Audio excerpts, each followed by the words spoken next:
Okay, so in today's video, we're talking about the remote investor roadmap, which is investing property in the Philippines from Australia. So this guide is essentially bridging the distance for Australians who want to invest in the Philippines. You know, they feel like it's appealing, especially with the the potential that the market has. The guide obviously removes the fear of the unknown by outlining clear step-by-step processes for investing in the Philippines, and also understanding the logistics and legal requirements for a seamless remote purchase. So why invest remotely in the Philippines? So like I was saying, the market potential has a strong growth, high rental yields and capital appreciation in key Philippine cities, which offer attractive returns and security for your family's future. And secondly, the accessibility.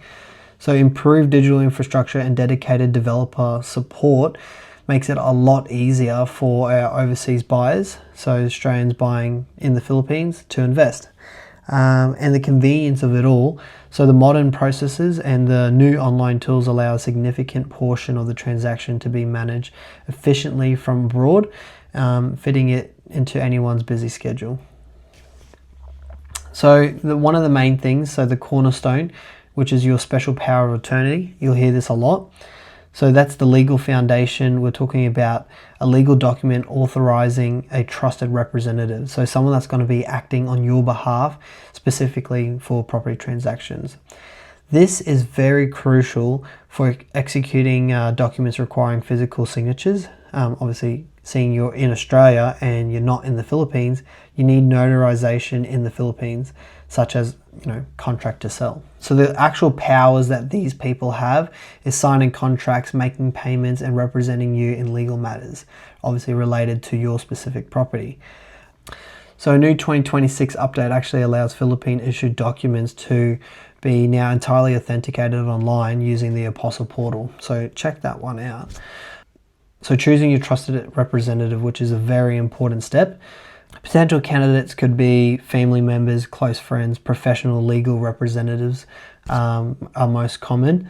Obviously, you want to look for someone who's reliable and has clear communication skills. You don't want to be left stranded where you're waiting on contact or communication with a person and you just don't hear from them. They're not answering the calls or texting back.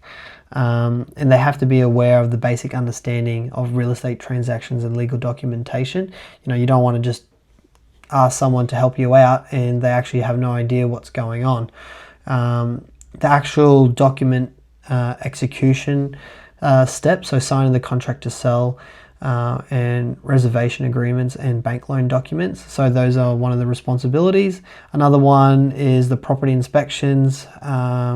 If you are choosing to have someone walk through the property, they'll be attending the viewings, handling final inspections and turnover, and then obviously communicating with the developer. So it really depends on who's your broker, because if you're working with a trusted broker, then a lot of these steps you could just go through them. They'll do the viewings and they'll talk to you and explain the contracts a lot more thoroughly. So here's the 5-step remote investor roadmap. Number 1 is the virtual discovery and selection. Number 2 is the digital reservation and payment. Number 3 is the documentation. Number 4 is the signing and submission. And number 5 is obviously the setup with the ongoing management. So step 1, the virtual discovery and selection. The processes and tools. So we're looking at the virtual tours like we were talking about before, walkthroughs of the units, direct consultation, so video calls with the broker, the agents, to discuss the floor plan, pricing and location details. Digital portals, this helps you to access the developer websites and property portals for the real-time inventory and brochures. Outcomes for this, shortlisting properties.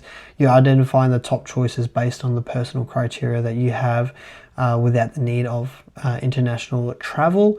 You have a comprehensive view and gain a deeper understanding of the actual project surroundings and future development plans. So this is obviously your future home. So imagine seeing your future home or investment from Australia making your dream a reality. Now into some of the more practical stuff, the digital reservation and obviously the initial payment, securing the investment. So a lot of this is done with online forms and completing the digital reservation forms provided directly by the developer's sales portal. So you also need to submit your IDs. So upload a scanned copy of valid government IDs. The agent will talk you through this and exactly what you need. So the instant validation and real-time verification of unit availability and the initial document screening. So that's all done with the digital process. The payment and confirmation part, so the secure gateway. So the agents and the brokers will guide you through the international platforms for instant settlement. Bank transfers, so direct wire transfers to the developer's corporate account are also a common way of payment. And then obviously you'll receive a digital receipt with email confirmation and a digital copy of the reservation agreement. So that's very important to keep handy. Step 3, documentation and special power of attorney preparation. So review and drafting. Digital review. Receive and review digital copies of the contract to sell and other legal forms. Special power of attorney drafting. So this is when the obtaining the special power of attorney template from the developer or your lawyer of choice, and the data verification, ensuring all personal details and property specifications are accurate before any notarization. This is the authentication part. So this is in Australia, and authentication, this includes that new update that I was telling you about, which is a fully digital authentication for Philippine issued documents through e-Apostille. So take a look at that. You also need to obtain a apostille certificate from the Department of Foreign Affairs and Trade via online through the e-Apostille. Formal signing and submission. So representative's role, which is your SPA. Your attorney in fact signs the contract to sell and other legal documents in the Philippines.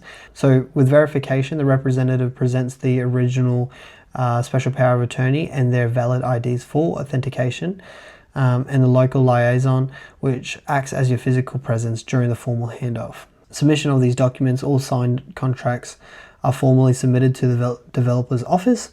After that comes the legal compliance, ensuring all notarization and authentication requirements for the property transfer are fully met.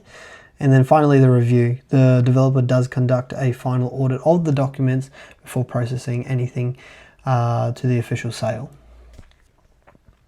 So step 5, ongoing management and monitoring. So this comes down to the digital amortization, which is obviously managing your monthly payments through an online banking portal or even a developer specific payment portal. Setting up auto debit options, set up recurring payments to ensure the consistency and avoid any late fees while abroad. And then operational monitoring. So operational monitoring, which consists of the construction updates, turnover readiness, and your property management. Property management itself is obviously the engaging of the professional services for your tenant sourcing, maintenance, and rental collection. So let's compare online versus in-person tasks. So property search. This can be done online, virtual tours with agent on video calls. The reservation fee can be also paid online through the secure gateways and portals. SPA signing, so special power of attorney, that's an in-person activity. This can be notarized in Australia. The apostille certificate, so that's another thing that's in person, processed by the DFAT, which is also in Australia. Contract to sell, another physical step signed by the attorney in fact. The monthly amortization, which is what we were talking about before, which is your monthly payments. This can be done with your online banking and developer portals. So unit inspections, which is handled by your property managers. And finally, title processing, which is another in-person thing handled by your representative. 2026 updates and streamlining. So the Apostille Convention has eliminated the red ribbon requirements, significantly speeding up document authentication from Australia. Digital infrastructure, the enhanced developer portals. So top tier developers are now offering unified digital platforms for real-time payment tracking, making it easier for document submission and construction progress monitoring.